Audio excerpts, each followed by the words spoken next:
Friends, మే 18వ తేదీన దొంగ pastor Abhinay Darshan కథా స్క్రీన్ ప్లే దర్శకత్వంలో ప్లాన్ చేసిన బ్రూటల్ అటాక్ చిత్రం అట్టర్ ఫ్లాప్ అయింది. లక్కీగా వీడు వేసిన ప్లాన్ ఫెయిల్ అయింది. లేకపోతే ఈసరికి హిందువులు క్రిస్టియన్స్ మధ్య గొడవలు చాలా జరిగి ఉండేవి.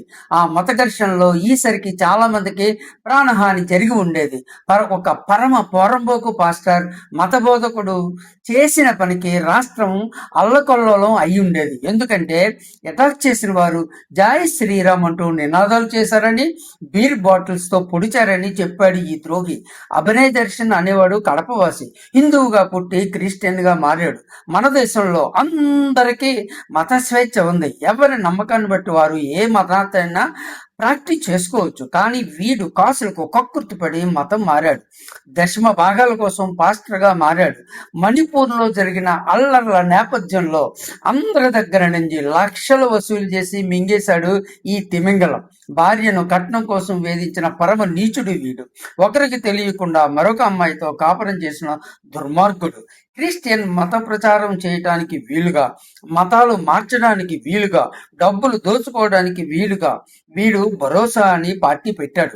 సమస్యల పరిష్కారం పేరుతో అమాయక గిరిజనులను ఆకర్షించి మత మార్పిడులు చేస్తున్న దగాకోరు వీడు. వీడికి దేవుడంటే అస్సలు నమ్మకం లేదు. ఉంటే ఎవరు మతం మారవలసిన అవసరం లేదు. హిందూ దేవులను వాళ్ళ మహిమలను నమ్మేవాడు. వీడు మతం మారింది విదేశీ ఫండ్స్ కోసం, కాసుల కోసం, దశమ భాగాల కోసం, అందరినీ మోసం చేసి ఫండ్స్ వసూలు చేసి మొత్తం మింగేయడానికి.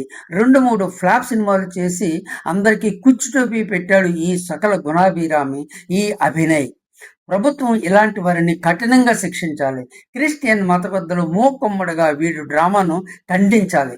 నిజమైన క్రిస్టియన్స్ అందరూ వీడిని వెలివేయాలి. నిజంగా విశ్వాసం ఉంటే జీసస్ను ఆరాధించండి. కానీ ఫండ్స్ కోసం, దశమ భాగాల కోసం, సొంత లాభాల కోసం జీసస్ పేరును వాడకండి. చెడ్డవాళ్ళు ప్రతి మతంలోనూ ఉంటారు. క్రిస్టియన్ మతానికి వీడొక చెడు పురుగు. తగిన మందులు వాడి నిర్మూలించండి. మత ముసుగులు విద్వేషాలు రెచ్చగొట్టే ఇలాంటి ఇవాంజలిస్ట్ను ఎవ్వరూ వదలకండి, తరిమేయండి. మొన్న ఏదో ఇంటర్వ్యూ చూశాను. వీడిపై అటాక్ జరిగింది నిజమే అంటున్నాడు. చాలా తీవ్రమైన గాయాలు అయ్యాయి అంటాడు. అసలు చూపెట్టాడు. ఇంకా పాడేరు ప్రజలు తనను ఆహ్వానిస్తున్నారు అంటాడు. పాపం అమాయక గిరిజనులను వీడు ఇంకా మోసం చేయడానికి రెడీగా ఉన్నాడు.